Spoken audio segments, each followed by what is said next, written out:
आज हम कक्षा 10वीं की पाठ्य पुस्तक क्षितिज अर्थात भाग 2 के प्रथम पाठ सूरदास जी द्वारा रचित पद के विषय में पढ़ेंगे। ठीक है,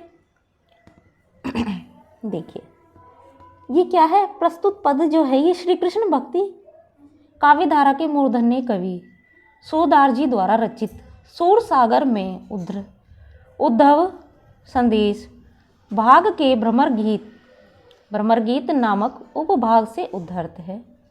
इस पद में गोपियों ने भ्रमर को संबोधित कर निर्गुण ब्रह्म का उपदेश लेकर आने वाले उद्धव पर व्यंग बाण छोड़े हैं। उन्होंने सगुण प्रेम पंथ की गंभीरता व्यक्त करते हुए अपनी दृढ़ता प्रदर्शित की है।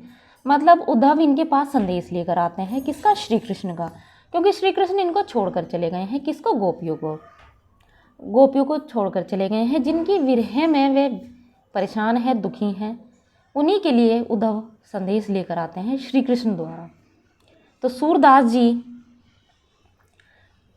अपना गोपियाँ और उद्धव के माध्यम से इस पद को संबोधित करते हैं। ठीक, देखिए, उद्धव तुम हो अति बड़ भागी।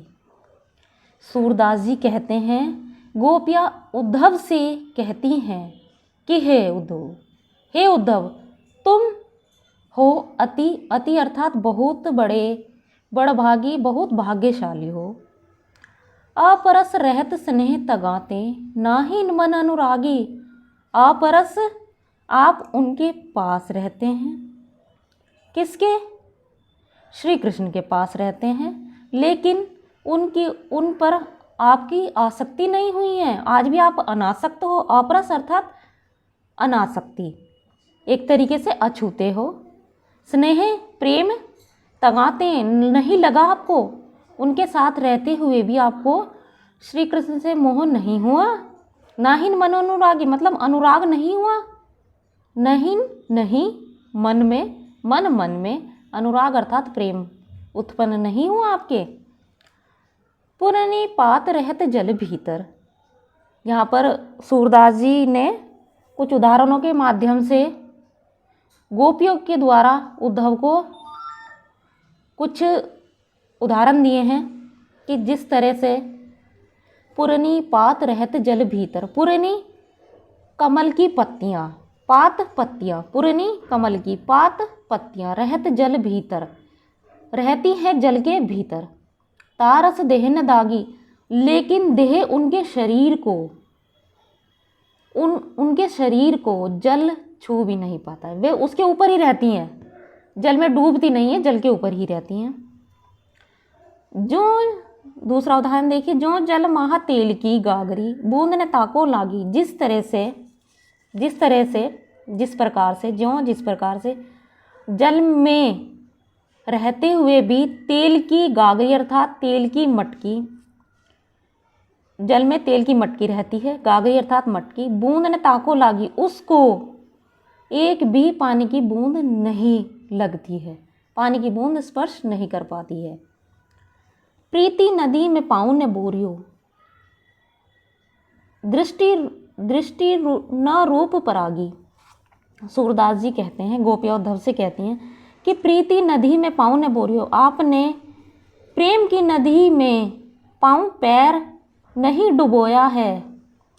दृष्टि न रूप परागी, इसीलिए आपकी दृष्टि में प्रेम का कोई महत्व नहीं है, प्रेम आपसे दूर है।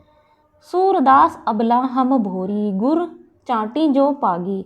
सूरदास जी कहते हैं कि गोपियाँ उद्धव से कहती कि अबला हम भोरी, हम अबलाएं हैं, हम दुखी हैं, मतलब मजबूर हैं एक तरीके से, और ऐसी हैं जैसी गुड़ चाटी जो पागी, चीटी, जो जिस प्रकार से अर्थात जिस तरह से चीटियाँ गुड़ पर चिपक तो जाती हैं, लेकिन वे जब तक उनकी मृत्यु नहीं होती तो उसका मोह नहीं छोड़ पाती।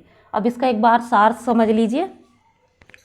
गोपियाँ उद्धव से कहती हैं कि उद्धव बहुत भाग्यशाली हैं, जो श्री कृष्ण के पास रहकर भी उनके प्रेम में नहीं बंधे। जिस प्रकार कमल का पत्ता जल में रहकर भी जल से अछूता रहता है, वैसे ही, ठीक है, वैसे ही उद्धव भी श्री कृष्ण के प्रेम से प्रभावित नहीं हुए, परंतु गोपियाँ स्वयं को चीटी तथा श्री कृष्ण को गुड़ मानती हैं, इसलिए उनसे चिपकी हुई हैं, अर्थात उनके प्रेम से विरक्त नहीं हो पाई हैं।